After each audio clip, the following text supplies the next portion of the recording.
सुप्रभात, नमस्कार बच्चों। आज पुनः आप सबों का मैं स्वागत कर रही हूँ हिंदी की कक्षा में।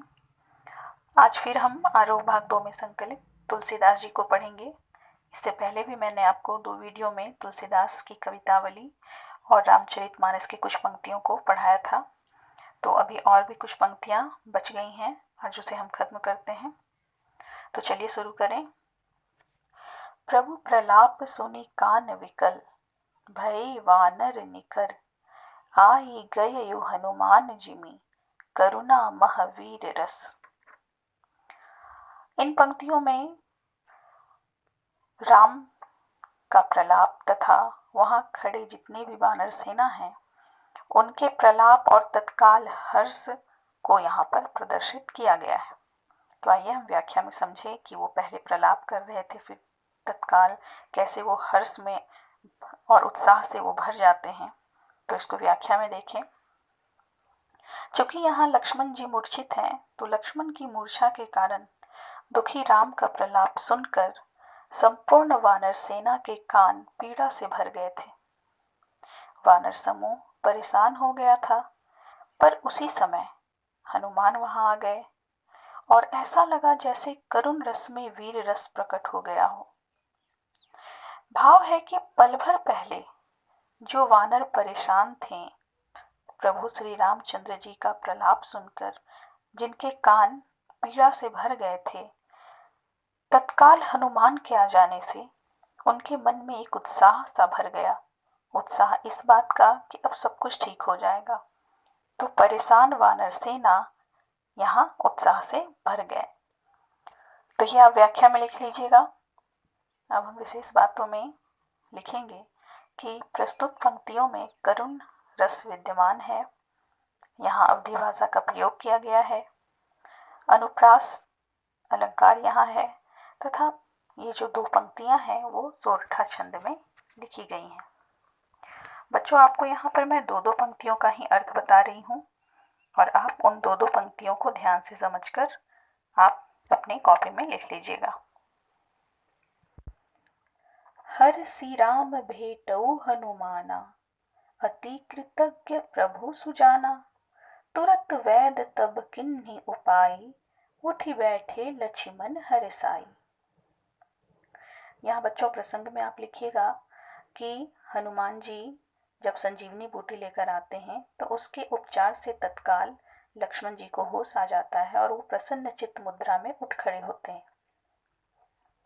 पुनः आप दूसरे अनुच्छेद में व्याख्या लिखिएगा कि तुलसीदास जी यहाँ कहते हैं, प्रभु राम बड़े ही बुद्धिमान हैं और दूसरों के द्वारा किए गए उपकार को बहुत ही बड़ा मानने वाले हैं।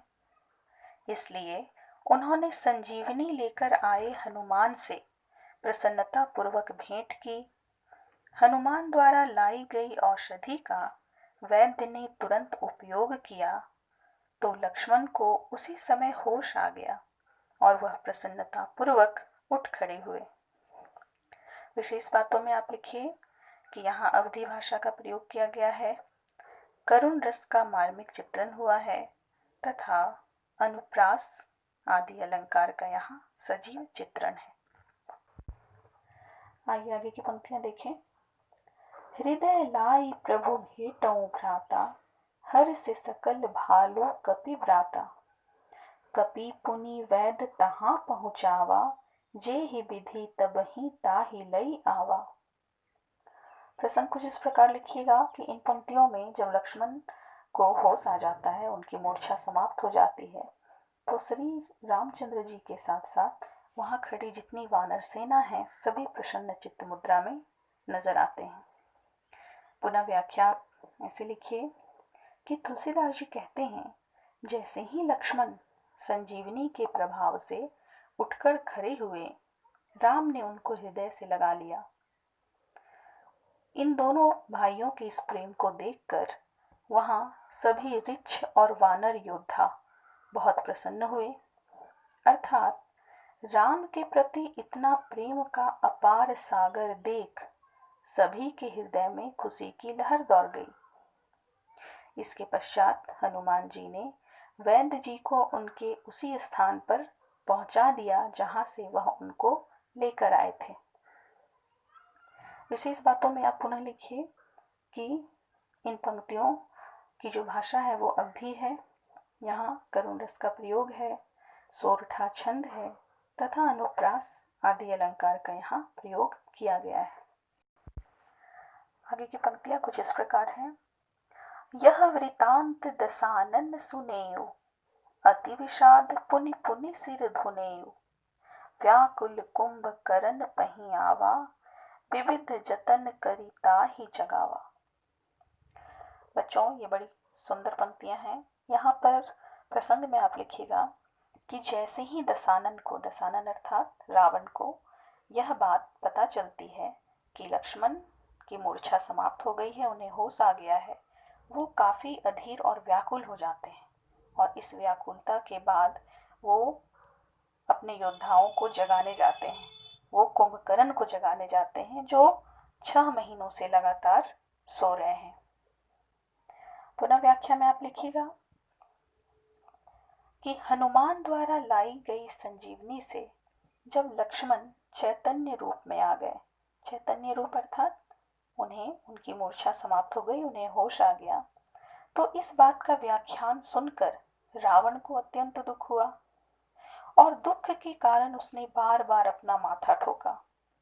इसी दुख की व्याकुलता के कारण वह घबराता हुआ कुंभकर्ण के पास गया और अनेक उपाय कर उसे नींद से जगाया।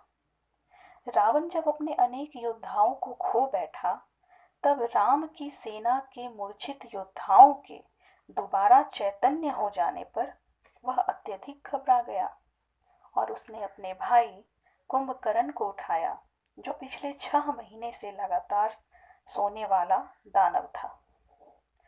आगे आप विशेष बातों में लिखिए कि प्रस्तुत पंक्तियों में जो भाषा है वह अवधी है, जो तत्सम प्रधान है।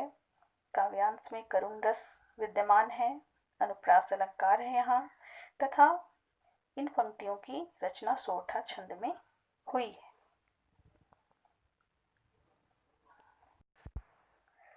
जागा निसीचर देखिय कैसा, मानहु कालु देह धरि वैसा, कुंभकर्ण बूझा कहूँ भाई, काहे तब मुख रहे सुखाई।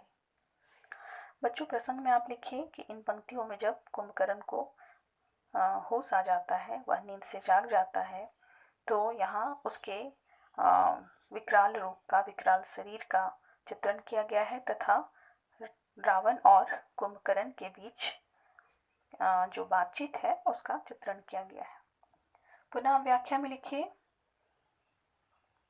तुलसीदास जी कहते हैं कि जब रावण अनेक उपायों द्वारा कुंभकर्ण को उठाता है तो कुंभकर्ण नींद से जागा ऐसा दिखाई पड़ता है जैसे मानो काल ही देह धारण करके आ गया हो, अर्थात कुंभकर्ण का शरीर इतना विशाल व भयभीत कर देने वाला था कि मृत्यु के समान प्रतीत होता था। यहाँ काल का अर्थ है मृत्यु।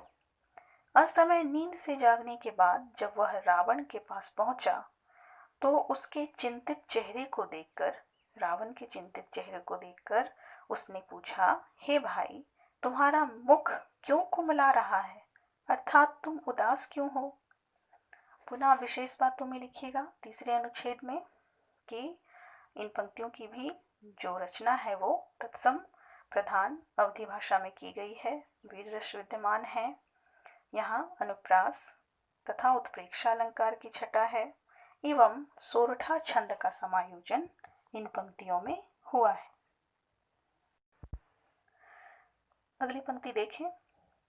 कथा कही सब ते ही अभिमानी, जे ही प्रकार सीता हरि आनी, तात कपिन्न सब निशिचर मारे, महा महा योधा संघारे।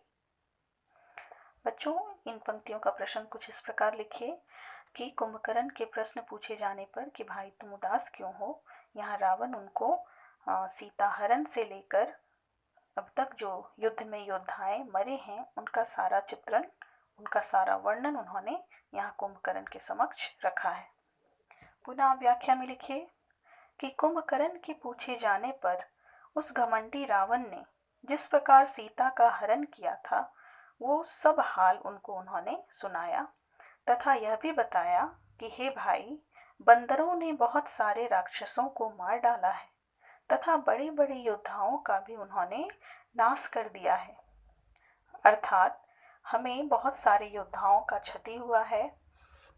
यह जिक्र उन्होंने इन पंक्तियों में कुंभकर्ण के सामने रावण ने किया है। पुनः विशेष बातों में लिखिए कि यहाँ जो दो पंक्तियां हैं इसमें तत्सम प्रधान शब्दावली युक्त अवधि भाषा का प्रयोग है, वीर रस विद्यमान है, अनुप्रास अलंकार भी है यहाँ तथा सोरठा छंद में इन दो पंक्तियों की रचना हुई है।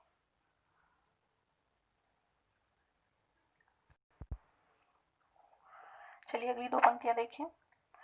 दुर्मुख सुर रिपु मनुज आहारी, भट्ट अतिकाय अकंपन भारी, अपर महोदर आदिक वीरा, परे समर मही सब रण धीरा। इन पंक्तियों में रावण ने अपनी योद्धाओं जिनको की वीर गति मिल चुकी थी उनके संदर्भ में बारी बारी से कुंभकर्ण को पूरा वृतांत सुनाया है। या प्रसंग में लिख लीजिएगा।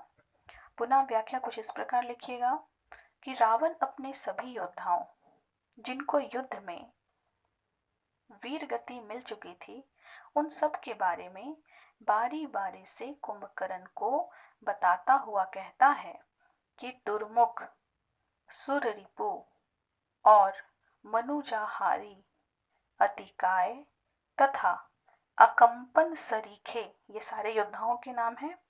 अकंपन सरीखे बड़े बड़े योद्धा और महोदर आदि रणकुशल वीर लड़ाई से जूझ गए। रावण अपने अनेक वीरों की मृत्यु का बदला लेने की भावना कुंभकर्ण के सामने यहाँ प्रस्तुत करते हैं और उसे युद्ध में जाने के लिए कहते हैं। पुनः आप विशेष बातों में लिखिए कि संस्कृतनिष्ठ अवधि भाषा का प्रयोग है, यहाँ वीर रस प्रधान है। इन पंक्तियों में अनुप्रास अलंकार की शोभा है तथा सोरठा छंद का अंकन यहाँ हुआ है। आइए अंतिम दो पंक्तियां देखें। सुनी दस कंधर वचन तब, कुंभकर्ण विलखान, जगदम्बा हरि आने अब, सठ चाहत कल्याण। इन पंक्तियों में जब कुंभकर्ण रावण के द्वारा बताए सारे वृत्तांत को सुनते हैं तो वो विलखने लगते हैं। या प्रसंग में लिखिए, व्याख्या में लिखिए कि कुंभकर्ण अपने भाई रावण से जब सारा वृत्तांत सुनते हैं तो दुखी होकर वह विलख कर कहने लगते हैं, अरे मूर्ख, जग जननी सीता का अपहरण करके ले आया है और अब तू कल्याण चाहता है। अर्थात अब तेरा हित होना संभव नहीं है, यह बिल्कुल असंभव बात है। पुनः विशेष बातों में लिखिए कि इन दो पंक्तियों में तत्सम प्रधान अवधि भाषा है, करुण रस विद्यमान है, अनुप्रास अलंकार है तथा यह दोहा छंद में लिखा गया है। तो बच्चों, आज आपका यह पाठ समाप्त हुआ। आप इसे ध्यान से पढ़िए और ध्यान से लिखिए। धन्यवाद।